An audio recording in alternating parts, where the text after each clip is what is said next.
मस्त असे मसालेदार चटाकेदार उडदाचे पापड बनवायचे आहेत। चला मग त्यासाठी या आपल्याला घ्यायची आहे उडदाची डाळ 5 किलो आणि त्यामध्ये 1 किलो मुंगाची डाळ। मस्तपैकी पापड मऊ येतो आणि खूप छानही लागतो आणि मुंगाच्या डाळने त्याला कलर येतो।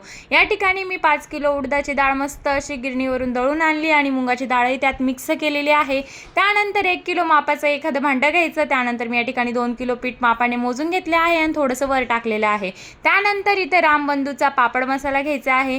या ठिकाणी ना 2 किलोला एकच पॅकेट घ्यायचं, खूप जास्त मसाला असतो त्यामध्ये। मग त्यानंतर त्यामध्ये 2 चम्मच मीठ टाकलं आणि हो मसाला आहे ना मी ना मिक्सरला बारीक करून मग त्यामध्ये टाकलेला आहे, कारण तो खूप जास्त जाड असतो।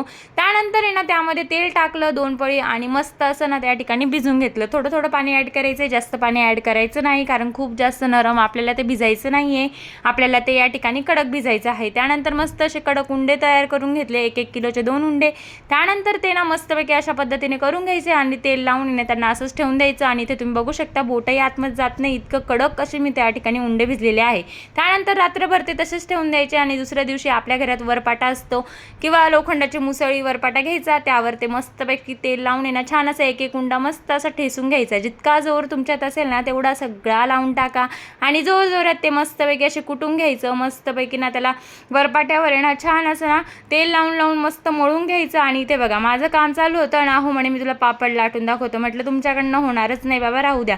त्यानंतर मग मी या ठिकाणी मस्त अशा छोट्या छोट्या लाट्या करून घेतलेल्या आहे कणिकेच्या, तुम्ही ते बघू शकता कशा प्रकारे केलेले आहे। त्यानंतर मस्तपैकी उडदाचं पीठ घ्यायचं लावण्यासाठी आणि त्यानंतर आहे ना एक एक लाटी घ्यायची आणि मस्त असा गोल गोल गिटिंग असा पापड लाटून घ्यायचा। जास्त बारीकही लाटायचं नाही आणि जास्त जाडही नाही, मस्त मिडियम असा पापड लाटून घ्यायचा। त्यानंतर एका पोळपाटावर पीठ लावून त्यावर आहे ना मस्तपैकी पापडांची सैत मांडायची। त्यानंतर आहे ना मस्त अशी बास टाकायची आणि मस्त याला काही ऊन लागत नाही, ते हवेनेच सुकून जातात। त्यानंतर चला आपण या ठिकाणी पापड सुकलेला आहे, आपण त्याला भाजून बघूया। आणि या ठिकाणी मी भाजला बघा, किती छान आणि व्हाईट आणि पिवळा कलर या ठिकाणी पापडला आलेला आहे आणि लालही तो या ठिकाणी जास्त पडत नाही, आपल्या भाजण्यावर असतो। त्यानंतर मी या ठिकाणी खाऊन बघितला, खूप छान लागत होता। तुम्हाला जर आवडला असेल तर नक्की ट्राय करा।